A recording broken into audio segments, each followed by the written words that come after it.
are the 10 a.m. South Texas weather observations. At Laredo. Forecast.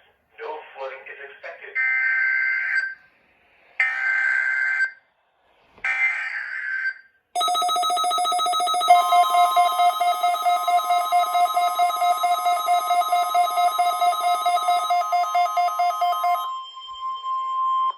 This is a test of the National Weather Service NOAA Weather Radio Warning Alarm System.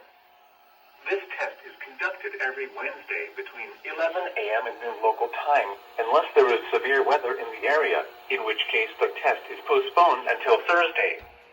Again, this is only a test. There is no severe weather in the area at this time.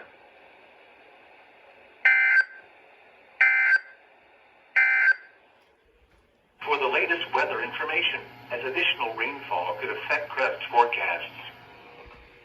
The current time is 11:01 a.m. Central Daylight Time.